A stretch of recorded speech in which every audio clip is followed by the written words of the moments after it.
दिशा की मीटिंग हर तीसरे महीने हम यहाँ करते हैं ताकि जो भारत सरकार और प्रदेश सरकार का जो पैसा आता है डेवलपमेंट के लिए, तो उसका कितना खर्च हुआ, कितना ना खर्च हुआ, तो इस तरह की इसमें सारी पता करना होता है। आपकी इतनी ग्रांट मंजूर होगी, इतना पैसा दिया, कितना खर्च हुआ, कितना नहीं खर्च हुआ, इसका लेखा जोखा हर विभाग के अधिकारियों ने देना पड़ता। तो सर मीटिंग में कुछ खास दिशा निर्देश दिए गए? मीटिंग में यही थे क्योंकि अभी कई विभाग ऐसे हैं जो प्रॉपर तरीके से जो फंड आते हैं भारत सरकार जी सर, उनका यूटिलाइजेशन कम है, तो उसके लिए हम इनको कहा है कि भाई स्पीड को बढ़ाओ जी, ताकि जब स्पीड को बढ़ाओगे, कुछ प्रोजेक्ट ऐसे हैं जैसे NHAI के प्रोजेक्ट हैं, अगर यहाँ से जल्दी तैयार होकर के जाएंगे, हम समय भी अगर हमारी जरूरत पड़ेगी, क्योंकि मेंबर पार्लियामेंट के भी कुछ ऐसा सिस्टम है जो प्रोजेक्ट यहाँ से हो ना हो, हम लोकसभा के माध्यम से व्यक्तिगत किसी से मिलकर के ताकि हम इलाके का विकास करवा सका, वो हमने सभी को एक हिदायत दी है कि सारी खबर हमें दो। सर MP लाइट से भी आप लोग खुश हुए? MP लाइट पे जो काम पूरे अभी तक एस्टिमेट नहीं बन पाए, उससे भी आपने नाराजगी जाहिर की। हाँ, ये गलत बात। जब MP ने, मैंने 5 के 5 करोड़ रुपए बांट दिए, डिस्ट्रीब्यूट कर दिए, रिकमेंड कर दिए, और डिप्टी कमिश्नर साहब ने भी भेज दी, तो डिपार्टमेंट के जो लोग हैं उनको मैंने यही कहा, भाई यहाँ कोताही नहीं सहन हो सकती, समय के ऊपर पैसा खर्च करो।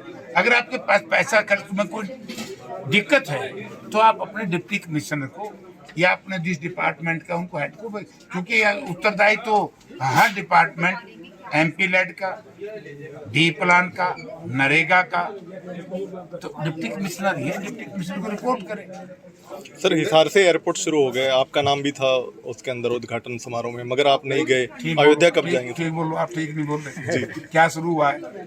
एयरपोर्ट शुरू हुए नहीं, फिर कह रहे हम ठीक बोल रहे। एरोड्रोम जी। भारतवर्ष के माननीय प्रधानमंत्री जी ने भी अपने मुखारबिंद से ये कहा है आपके सामने ही कि देश का 92वां एरोड्रोम जी। तो जो मैं बात कह रहा था कि वे बेर को अंगूर मत बनाओ मित्रों, काम करके दिखाओ। वो समय चला गया है जब कई वर्ष तक इन लोगों ने ये ड्रामे की राजनीति करी। इसको बोलते हैं अंग्रेजी में इवेंट्स मैनेजमेंट।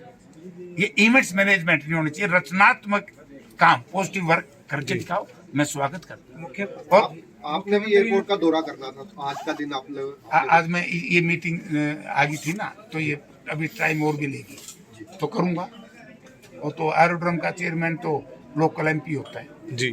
तो इसमें मैं क्या था, मेरी लड़ाई कोई गलत नहीं थी जी। और मेरी कोई पॉलिटिकल भी नहीं थी। भाई मैं चाहता हूँ कि जो एरोड्रोम की जो बात है, फ्लाइट तो यहाँ से, अब देखो ना, BJP के जो स्थानीय नेता हैं, चाहे वो पूर्व मंत्री है, चाहे प्रेजेंट मंत्री है, बोला JP इस्तीफा तैयार रखो, को लेने नहीं आंदा, क्यों नहीं आई? अब इस्तीफा लेने नहीं मेरे से आते तो मैं उन साथियों से अनुरोध करूंगा, दोनों तीनों से, वो जनता से माफी मांगे कि वो इंटरनेशनल एयरपोर्ट नहीं बनवा पाए। और 7000 एकड़ जमीन, कांग्रेस की जब सरकार थी तो उस वक्त वो चिट्ठी मैंने आपको दिखा दी थी, तो हमारे चीफ मिनिस्टर साहब की, हुड्डा साहब की भी, और हमारे सिविल एविएशन सेक्रेटरी साहब की भी, भारत सरकार के मंत्री स्वर्गीय चौधरी अजीत सिंह की, और सिविल एविएशन सेक्रेटरी के बीच में जो पत्राचार हुआ सारा आपके सामने दिखा दिया।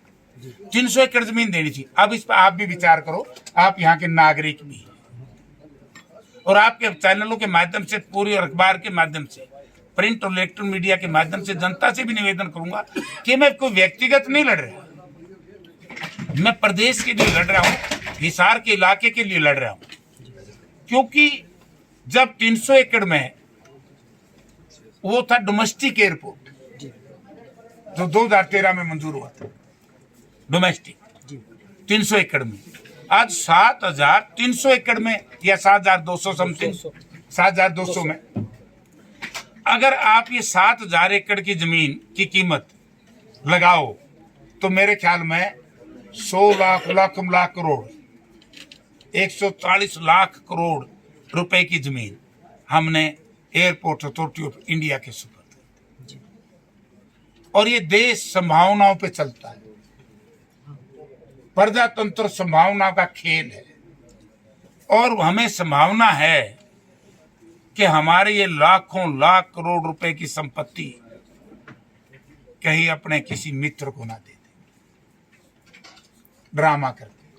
एरोड्रामा नहीं है, एरोड्रामा था। आशंका सर यहाँ पर एक कैंटीन खोली। सुनो अभी आऊंगा।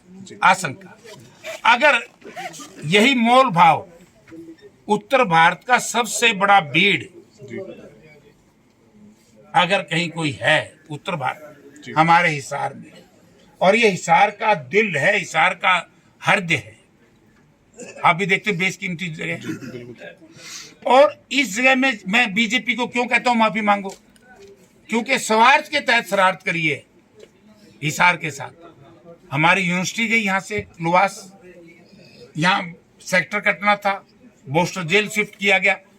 जनता को बताएं क्यों किया गया। इंटरनेशनल एयरपोर्ट बनता तो जयप्रकाश स्वागत करता, इंटरनेशनल एयरपोर्ट बनता हमारे शहर का विकास होता। इंटरनेशनल एयरपोर्ट जेवर में बनाया, वहां विकास हो रहा है। तो इंटरनेशनल एयरपोर्ट का तो मैं विरोधी नहीं हूं, मैं विरोध व्यवस्था का हूं, ना सरकार का विरोधी हूं, ना किसी पार्टी का विरोधी हूं, ना किसी व्यक्ति का। व्यवस्था गलत है। अगर इसको दूसरी तरफ ले जाऊं, एक तरफ किसान के घर में बड़ी दिक्कत है आज के दिन, आर्थिक तौर से किसान बहुत कमजोर हो गया, मजदूर बड़ा कमजोर हो गया। 140 लाख करोड़ रुपए, इससे तो अच्छा किसान का माफ कर देंगे, किसान का भी भला हो जाता, मजदूर का भी भला हो जाता। हमारी जमीन भी गई, कर्ज भी हमारे सिर पे, और जब हम इशू उठाते हैं तो ये कहते हैं कि जयप्रकाश हवाई अड्डा नहीं बनने दे रहा। एक मंत्री का बयान था, मैंने बड़ा आश्चर्य हुआ मंत्री का बयान सुन के। अरे भैया, इंटरनेशनल एयरपोर्ट बनाते तो मैं गुडड़ी होके जाता कि मेरा शहर तरक्की कर रहा है, मेरी फर्ज है, मेरी जिम्मेवारी है, लेकिन डिग्रेड कर दिया।